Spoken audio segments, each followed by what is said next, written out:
Hello. Hi. So we are here for this second session from the Progressive BAF. But we are covering the topic of recent topics. I will start with Shafayat Ahmed. Can you tell us about what BNP is going for Bangladeshi people? They are calling it disobedience, অসহযোগ আন্দোলন যাকে বলে it's called it's basically call for uh, disobedience in from every sector from every aspect.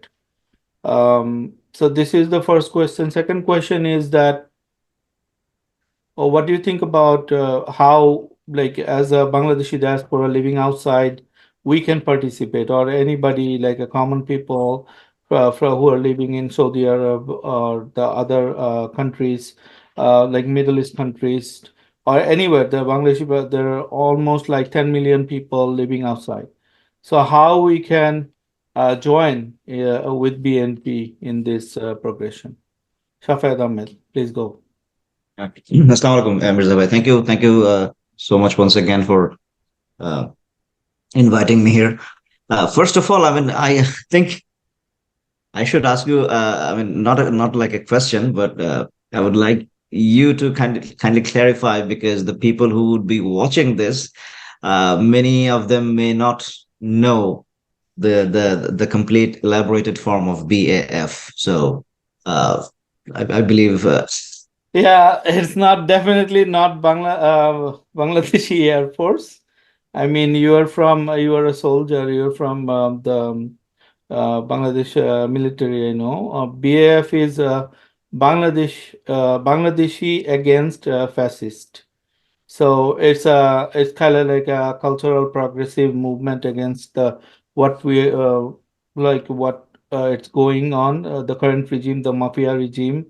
So we are basically the response of that. And so we started like 1.5 year ago, and now it gets like lots of traction, and everywhere the original name came in. So that's why we kept it, and yeah, that's the history of BAF.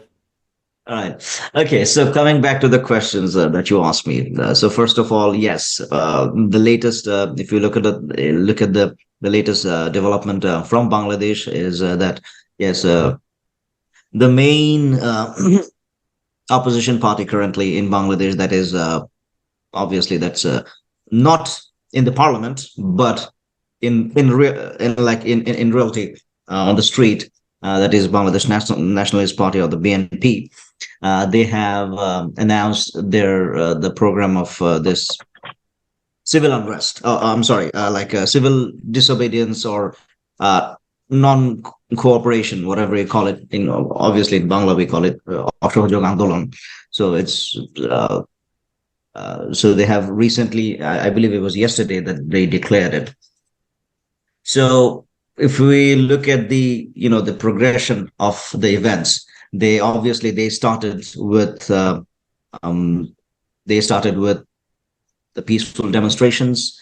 They held rallies across the country in all the major cities or the divisional headquarters. They conducted their meetings, their demonstrations, and finally, which was followed by a large demonstration in the capital.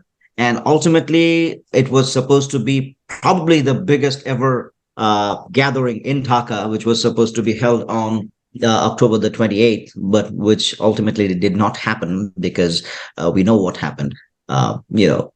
Police, along with all the other government mechanism, they kind of cracked down on people, and then it's just it's a very old tactic from the ruling party. So that's what they did. So and ultimately, it's finally when everything failed. Probably that's how they felt that it's necessary now, or now it's the right time to declare such an event or such a program, which is the civil or the non cooperation movement. And keeping in mind that the election it's only like 20 days from now, not even 20 days, less than that. So what probably they would try to prevent the election from taking place. That's pretty much what I understand. It's pretty obvious that what they want to prevent the election from taking place. And secondly, the second question, obviously, if we look at the economy of Bangladesh, the economy basically stands on 2 feet. Number one, the foreign remittance, and number two, the RMG sector. We know what is happening in the RMG sector. It's still fresh. The RMG workers, the ready-made garments workers, they took to the streets for a fairer wage, which was denied to them. And finally, the only other means for the government to get foreign to earn foreign currency is the remittance sent by technically us, the diaspora, living abroad, living in North America, in Europe, in Middle East, in Far East, everywhere. So obviously, if these two sectors, they cripple, that is going to impact the government and the entire economy pretty badly. And that might, because already we know that what's the state of the foreign reserve is, and in the long run, if it even it depletes even more. So, I would say that's a bad sign for the economy and for the country as a whole. Okay. Yeah. Thanks, Shafat. So, just to counter so BNP is not Bangladesh tend to go into like a very violent protest, and so this year, that we see like completely opposite scenarios from Bangladesh. There is no like BNP. All the progressions are non-violent, and they're like basically following the footsteps of the how the the how the non-violent protest is going on like everywhere, like in the first world countries. Like they're following the West. Basically, people just like gather and and protest without doing any violence or anything. So this is completely different in Bangladeshi political culture. So isn't it surprising to you that BNP all of a sudden calling for, or is it like you were expecting that? So, for example, this is a surprise to me because I was not expecting a non-violent. I thought that like they will throw off um, the cycle. They will try to take on to the street or something. But this is completely new. What do you think? Well, in that case, I might ask you a question in return. What alternative was there?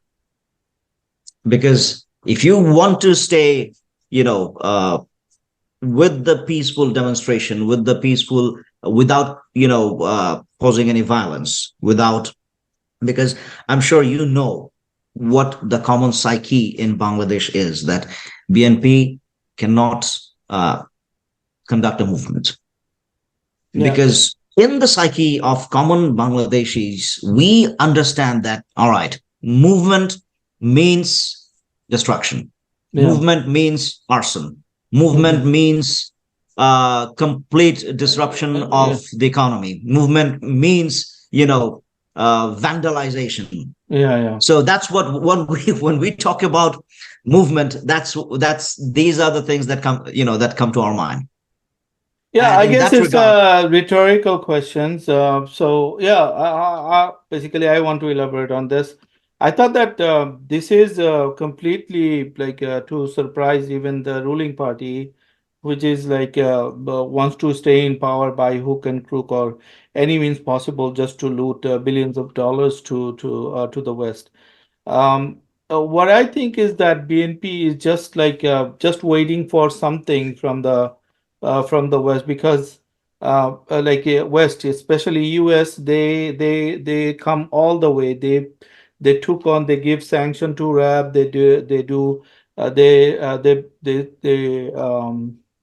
They bring all the delegates to Bangladesh, and through all of the channels, all of the messaging that. So it just like every like other day they will say that we want a peaceful and a participatory and a neutral election, but it just like it's completely surprising to all of us. But I think you know what, like I think that the psyche of the common people is completely changed because previously people were making fun of the movement that they will do the protest after they eat. It was like a common thing, but now it's completely changed. And people, what I see after October 28 is that people willingly they are with the party. Like they didn't have to do anything for the 3 days hartal they call. So I think people will participate because to be honest, 85% of the people they just want Amalik to go away. They don't want anything because uh, like with their like claim they did lots of development and all of this, but it's not they're not popular party. If they even even like in common days, Awami League have 30% of the vote. Even their people is not coming to the vote anymore. So I think it's a good policy by BNP, and I think it will work. Like you are basically energizing your base, and that's a complete surprise. Okay, so I'll go to Rashid right now. So Rashid, can you tell us about what should be the strategy like we can follow people who are living outside, like people like us, or even the common people who are working, were like workers in Middle East. How can we stay together and I mean, we have social media presence and whatever, but how can we show our solidarity with this non-violent and civil disobedience movement? Thank you for inviting me, Metabai. This is before I start with this. There's another point of this.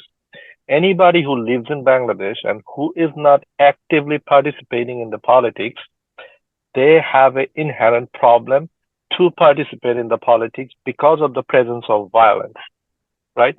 So most people, even if they want, because we have a culture where one person is earning for the whole family, and physically and mentally, he is the most capable person in most cases in those families.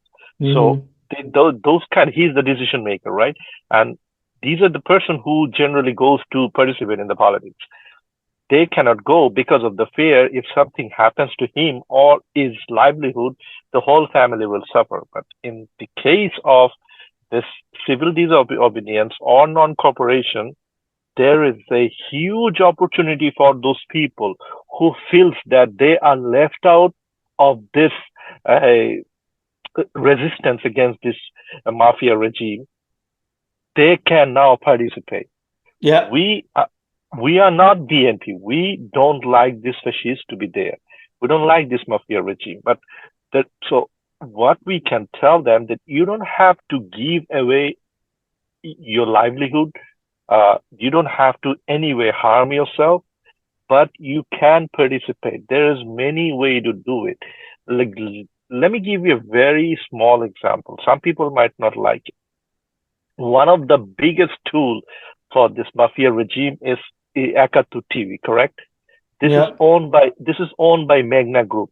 That means all the FMCG product, fast moving consumer good products we see that has the brand Fresh, that is from the Magna Group. You Mm-hmm. never did it, but now this is your chance. You don't have to stop. You don't have to do anything. Just stop buying their product.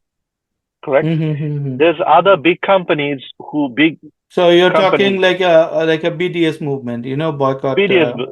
Yeah, I'm saying that do something that's not gonna harm you, that's yeah. not gonna drastically change your life. This is Mm-hmm. your chance to participate in it, Mm-hmm. right? Don't use a government service that you use. Do not use Nogod. Use the other service we have. I'm not gonna Mm-hmm. name the other private service, but Nogod is a government service. Yeah. You understand? This is what I'm trying to do. Do not use the post office. Use some other company who has a courier service. This is what I'm Mm-hmm. trying to say. Now, Yeah. that is Bangladesh. Now let's talk about people, expats like us, and everybody else in the Middle East and in the West. So I'm not. I can't tell anybody what to do, but I can give you an example that what I will do. Everybody who lives in outside, they most of them has some responsibility. Let's Yeah. say I have responsibility to take care of certain people of my family. I take care of them and I will take care of them. But the Ramadan is coming, correct? So we do send everybody who doesn't have any responsibility to in Bangladesh, who lives in expats, they generally send some money back home to do their zakat and all that stuff, right? This is what I'm going to do this year. I'm going to take that money out and I'm going to keep it in a separate way, or I will try to use it somewhere else rather than in Bangladesh only for next Ramadan if this regime doesn't go. You know what? It might be a small amount. Mm-hmm. It might be a very small amount compared to the whole ecosystem, but that will make sure that couple of hundred to couple of $1,000 is not going to feed those oligarchs. Yeah. That is what I'm gonna do. Yeah. We don't. That's excellent idea. We are not asking people to don't send your parents money because they need those money for food, for lodging, for medicine and all that. No. But when your parents ask you, okay, for Ramadan, uh, can you give your zakat to that person? Only for this year. Use it somewhere else. I am gonna do it. And I'm gonna ask all my friends to do it. This is the way you can help Bangladesh by not feeding this regime. And this is I'll give you a visual example what Mm-hmm. this regime is doing. They are up to this on debt. Every time we send them little money, they go up, they breathe a little, then again slowly they go underwater. This is happening with them. So every time we send them money, they come up from the water, breathe a little, then within couple of weeks they again go under the water. They're in trouble. So this is what I'm trying to say. Think about it. Mm-hmm. Don't harm or don't change your daily life, but there's other way you can make a big impact. And Mm-hmm. last thing, very short. You are surprised, but when I heard this, I loved it because the biggest movement, political movement, again, this is biggest legitimate political movement happened in this part of the world was the non-cooperation by the Gandhi, right? We Yeah. went back the full circle. Mm-hmm. There's a lot of school of thought about Gandhi and all that, but at the end of the day, Gandhi is the biggest brand in the world for non-violent protest. There's no other Actually, brand. just hold on to the thought. I want to add something over here. So what I think is that, like, you know what, the U.S. Embassy just few months ago they put out a video and they put out that they track each of the movement around the world from everywhere. They find out that from 1905 up until now, every movement that is like successful or the failure, the non-violent movement have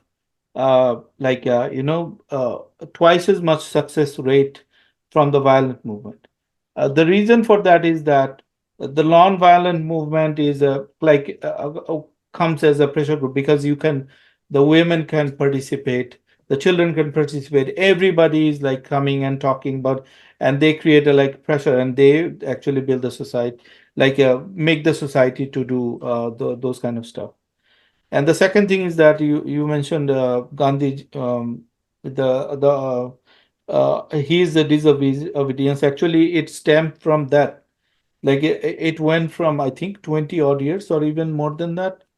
And one of the greatest example is that Martin Luther King's US's Martin Luther King's the civil disobedience, which actually uh, uh, passed the legislation of the the Civil Rights Act, which actually opened the gate of the US and the West for us. All of us sitting over there here right now, that is like direct correlation goes back to that act.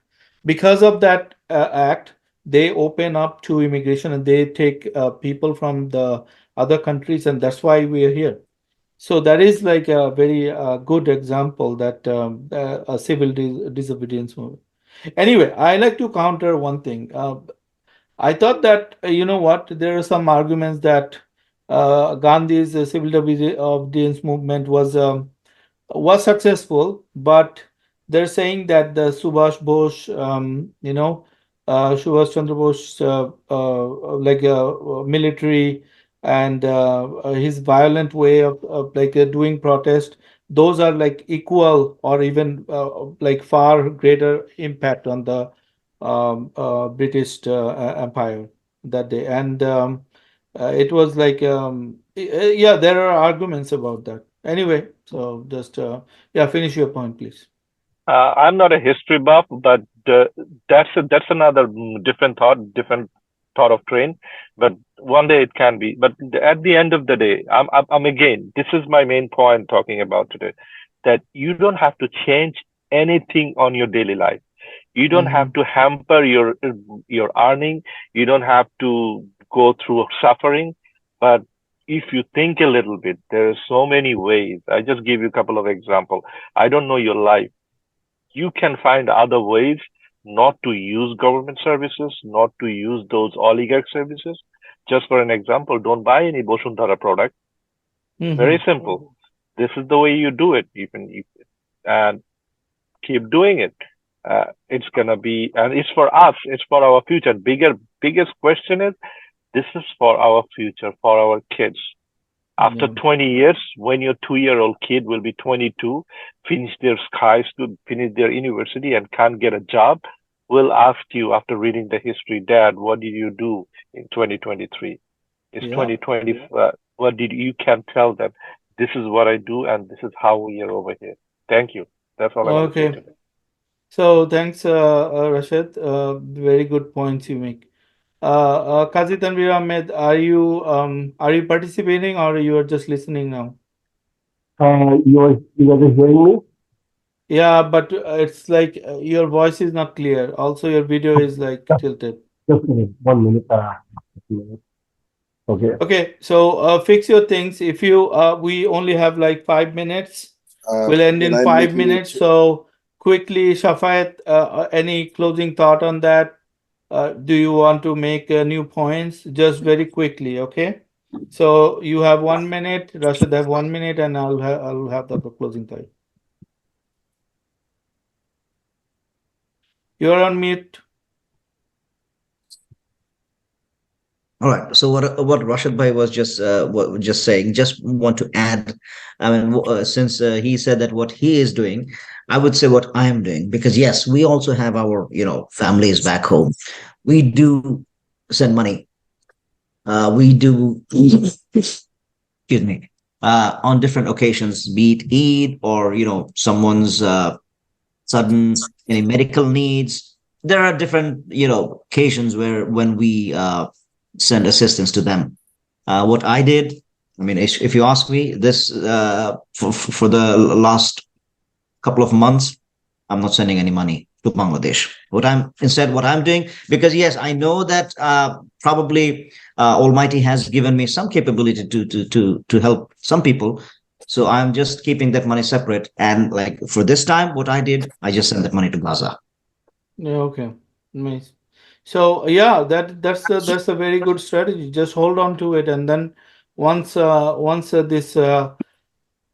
this mafia regime, this fascist regimes goes away, Yeah, just use that money. That's a good strategy, and also that's a very good idea from Rashid that the boycott, the oligarchs and stuff. Yeah, Rashid, go ahead. Yes. This is very important to understand. Three of us here talking.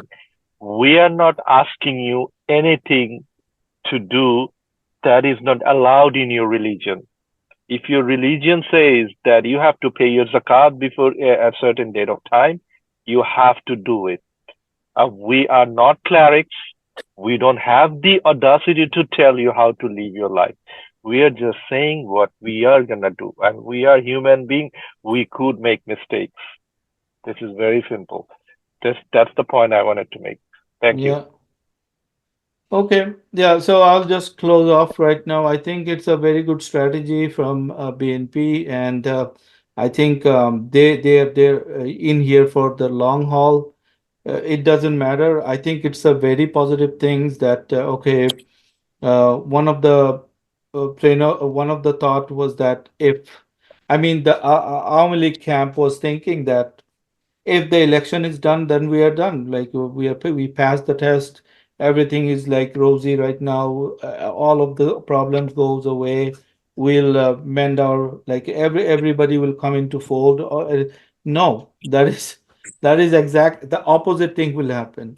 So basically, after the January 7 election, if they can do it, I don't know, like if they it's possible, but if they let's say they do a election, right?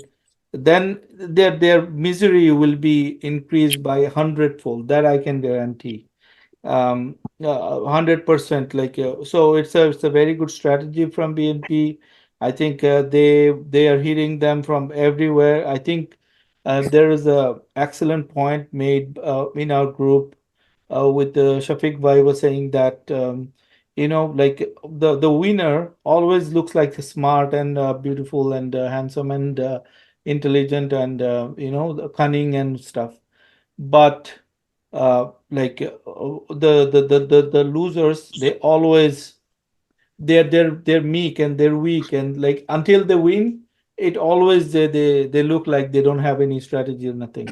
So yeah, it seems like Aam League is like very they're very powerful and whatnot, but it's not. It's I can see like that there's like gap like Mariana Trench in their strategy, but somehow they're staying in power and yeah.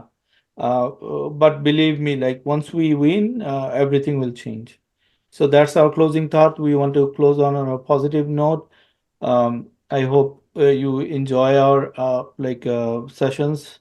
We'll come back tomorrow. Thank you, guys. Thank you, Shafayat, Rashid, and Kazi, and Asad, who joined late. Okay. So I'll just stop recording and then we can hang for a few moments. Okay.